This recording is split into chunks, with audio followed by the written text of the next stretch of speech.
right, folks, we'll open up with questions over here to the right. Austin Ward, the podcast.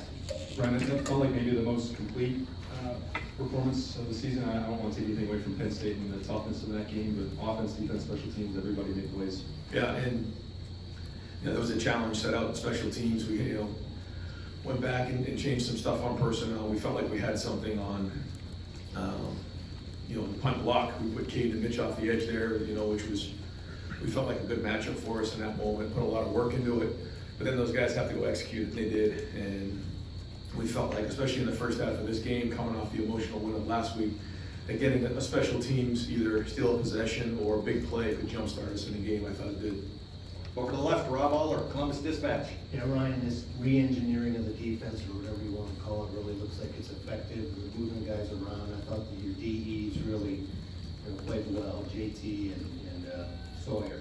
Yeah, I thought JT and Jack were both very disruptive, and certainly the forced fumble and scoop and score was the epitome of that in this game. But like you said, it starts up front, and I think Tyleek was available, could have played, but we felt like we were going to hold him unless we really needed him.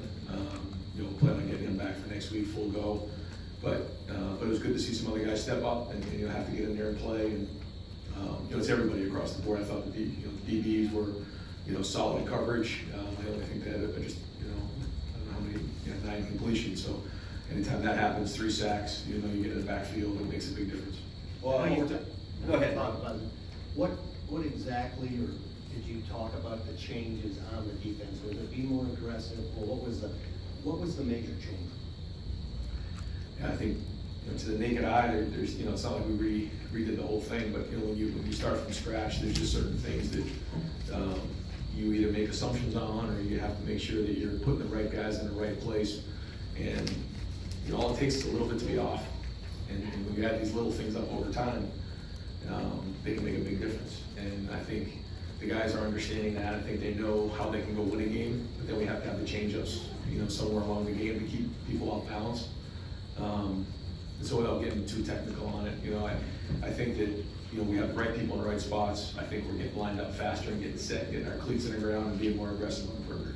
All right, folks, we have Lathan Ransom. He just moved to the back, and I do apologize for that herd of crickets sound we hear in the back. Over to the right, Dylan Davis, Delaware Gazette. Right, as you heard the start today, the first of his career, what have you seen out of him leading up to this that allowed him to get that started? What do you think of his performance just from the naked eye? Yeah, I have to watch the film and see. He's really flashed for us, making the move from defensive end into 3 technique. And he has a lot of ability. He is active, and he's young, so he's going to have to continue to learn. He's going to make plays. He's going to make some mistakes, and he's got to grow up quickly because we need him. But I think his future is very, very bright at Ohio State. I think he can be a very, very good player, and I think he could be a really dynamic 3 technique for us. Over to the left, Pat Murphy, 24/7 Sports. Ryan, you talked about the number of weapons that defenses have to cover on this offense. When Emeka has 1 catch, the running backs are getting involved, but you still have a day like today. Is that the epitome of kind of what you're talking about? Try to take one thing away and then other things open up. Yeah, I mean, there's a lot of reasons to go no huddle. There's a lot of reasons to huddle, and when we're huddling, we're not getting as many plays. We're getting, we end up with 66 plays, and then our starters are pretty much out there in the 4th quarter. So there's just not as many plays as there used to be. So a big part of this season is understanding that the touches and the numbers aren't always going to be as high as maybe in the past. So guys like Emeka and Carnell, they understand that, and it's not always easy. You want to have an impact on the game, but their time is coming. These big games are coming. As we continue to move through November, and we're going to need them to play at a high level. But we're looking for that combination, obviously, of being explosive on the perimeter, downfield, and then obviously the run game. And we need everybody involved with it. And a big part of that is being unselfish. It's a big part. When we go into November, we have to have an unselfish offense and defense. But when you're on offense, there's only one football, and we got to do everything we can to win the game. And good to see him get that touchdown. But here's a guy who certainly he wants more touches. Any receiver does. But he's not a guy that is going to be selfish and make it about him. He knows the bigger picture on this. He's a captain. one of the best receivers in the history of Ohio State football, and I know the fans appreciate who he is. Over to the right, Bill Rabinowitz, Columbus Dispatch. Brian, last week, Will had an up and down in the game against Penn State. It looked like today he was probably exactly what you wanted in terms of no mistakes, very solid. Is this the kind of performance you want to see from him week to week? Yeah, you know, he made some nice throws today. He took care of the football. We did have the one sack that we'd like to throw away there, but then he came right back and made, you know, 2 nice throws to get us back into it, which was huge. I thought the second and long throw to Jeremiah was great, and then obviously the third down they came with 0 pressure. I think Trey did a great job of picking it up, and then he found his hot answer right there. So those are the things that are important. But we're going to go back on the film and figure out the things that we got to continue to clean up and get better at it across the board. It wasn't all clean today. It wasn't, but I thought guys played hard. And again, good to see us respond coming off an emotional win. You watch it all across college football. We've been a part of that too. When you come off an emotional win like that and you have a letdown going into the game, we're in November now. Like every single snap matters, every play matters. And that being said, I think some guys took that opportunity in the second half, some young players, to use those snaps as an opportunity to make a name for themselves, because we're going to need depth as we continue to go through November. We've already seen that. So good to see us respond coming off an emotional win last week. Over to the left, Doug Lesmerises, Kings of the North. Ryan, just to double back on the punt block, is there something you guys saw on film that you adjusted to, or you just wanted to get Mitchell and Caden on that same side? What was the discussion this week? Yeah, we like to match up with those guys on the shield. When you look at the shield, they were a little bit smaller body types. We felt like we got to move their feet, that we had a chance to go after it. We thought both Caden and Mitch do that for a living. They can rush the passer, and then they slithered their way through the shield, and at the very least put pressure on it. But we felt like that was a good matchup with those bigger body types on the shield. And so usually we have smaller guys that are on punt return, but we felt this was a good matchup. We've been working on it for a couple of weeks, and it was good to see it hit early in the game.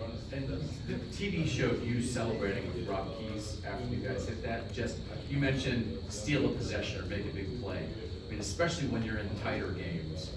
Have you guys been having conversations about that, maybe especially after the Oregon game, where you can steal something that might swing a game for you? Yeah, I mean, we put a lot of work into it. I mean, a lot of work. So we need to start seeing results. So we did make a few adjustments. I think you saw Travion back there at kickoff return. We didn't quite get what we wanted there. We used, Caleb and Brandon back there at return.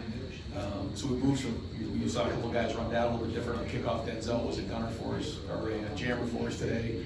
So we're moving some pieces around, trying to put our best guys out there on special teams, because we work at it. And maybe we haven't always had as many opportunities. Just like you've seen the last few weeks, you've seen a lot of punts. We haven't really had an opportunity to return them, put a lot of work into it. But yeah, it was, Rob, kind of organizes everything, but Brian Hartman's in charge of the punt return and punt block. So good to see them, make a difference in this game and change the game. It was something we were really hammering this week. We felt like we had something there, but you got to go do it. You got to go put it on the field. So it's good for those guys, to get that done. We're only going to have a couple more questions for Coach. Over to the right, Stephen Means, Cleveland.com. You're talking about some of the stuff you do on special teams, the defense, you guys are trying some different stuff as usual as well. Just kind of that's that balance of trying to throw new stuff out there to see what you can and can't do versus also getting young guys an opportunity to get out there and get on the field. Yeah, and when Tyleek wasn't available, we felt like we wanted to try some different things and look at some different packages. We'll keep building on it and evaluate it and see what worked, what didn't. But we felt like this was a good opportunity to go, try some of that stuff, some things that Jim's done in his past, and we'll keep looking at it and see if it fits. Over to the left, Cameron Teague Robinson, The Athletic. Right, kind of off that, there's not a lot of places where you can try new stuff like that in the Jim's past in the middle of the season like that. How much does it help when you have so much experience that you can add some stuff, and how does that help adversary throughout the year? Yeah, it could be a real weapon for us, and like you said, it's not easy to experiment, you're in certain games, but we felt like it's something that we had done previously with Mitch, we had done it previously with CJ and with the guys, and so even going a year back, they at least had some recall on it and film that we could watch to get better at it. And there's a lot more that we can build on from there. And so again, it's got to make sense, it's got to fit in the right spot. But you know, we felt like it gives us a little bit of a different wrinkle. And final question, Tim May, Letterman Road. Yeah, thank you, Jerry. Poor Chris Carter, he can't defend himself. You know, obviously Jeremiah Smith went by him again today on a major freshman category. And then number two, I wanted to ask you, Ryan, how important was it, like you said, the punt block and a couple other things, to get something out of this game other than a W? Do you understand what I'm saying? Yes, I absolutely know what you're saying. Yeah, I think the first thing was like, coming off of last week on emotional wins, like how are we gonna